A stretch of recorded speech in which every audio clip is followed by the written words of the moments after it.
where are you originally from? I know you lived in Rochester for a minute, but where are you originally from? I'm originally from Huntington, Long Island. And then I went on a little radio journey, and then I finally came back here in 1998.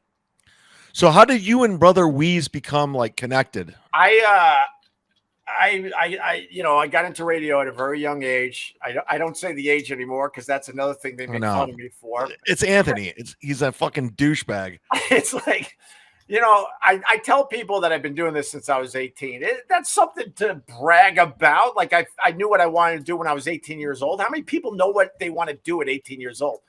So it took me to Geneseo, which was a communications college, a SUNY school. And then I was doing college radio. And then I was a fraternity brother. I was a Phi Sig on top of Center Street there. And one day I'm at the fraternity house and I hear this horrendous voice coming from another room. Horrendous. And that would be Brother Wease. Brother Wease has a very interesting radio voice. But what he was saying, I'm like, oh my God, I've been doing it wrong my entire career to that point, which was only about 2 years. And here's a guy on the air just being himself. He wasn't putting on a personality. He wasn't putting on a fake voice. He was just turning on a mic and yapping. And he was the type of guy that was exactly the same on air and off air. And you appreciate radio. So tell the people out there how hard that is. Most people, as soon as they turn off a mic, they're a completely different person.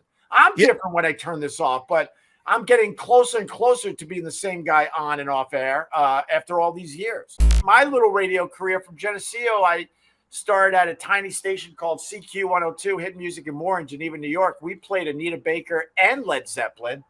And I did the late night shift. And then I kind of meandered my way up to Rochester. And I actually ended up becoming, way low man on the totem pole. I was making not even $10,000 a year at CMF. I was the jack of all trades. I did everything. And then I was able to actually hang out with Brother Wease. You know what's funny? When I did his show, I saw what Opie and Anthony was, even though because they had the kid in the wheelchair. I think they call him Wheels, and then he had Wheels is good. Spawn. Sam prefers little bites. Oh, what does Sam prefer? Little bites or Flintstone push-ups? But I saw all of us around Brother Wease. I go, okay, this is Opie and Anthony. This is what it was. I bit off him. Yeah, so you took that foundation of what he was doing. We were all around him. That's what drove me nuts because Howard Stern thought that we were ripping him off. He thought everybody that had any type of success was ripping him off. I'm like, no, man, Wease is my guy. And I explained it like this, Chad. Like if you're in the creative field, Jay just gave me $5. Here's some O&A money. I still listen every night at my job. Makes my shift fly by. That is very cool. Thank you, Jay.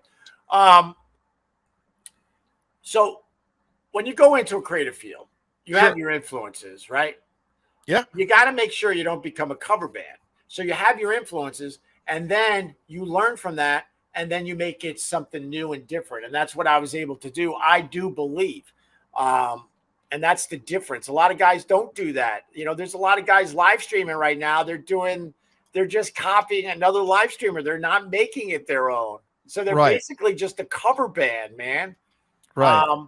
But anyway, with the Wease thing, how we really bonded.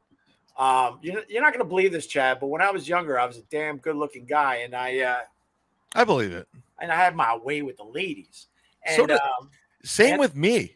And Brother Wease was going through a very ugly divorce, and he was very, very bummed out and depressed. And I was having parties all the time because when we moved to Rochester, it was like we were just continuing our college years. And we just had a house where people were coming and going all the time. And so I would invite Wease over to my house because there were pretty young girls there. And not that even he did it. I don't even know if he ever did anything, but, he was going through a divorce, but he loved the action. And that's how we bonded. And then he really taught me how to do this radio thing.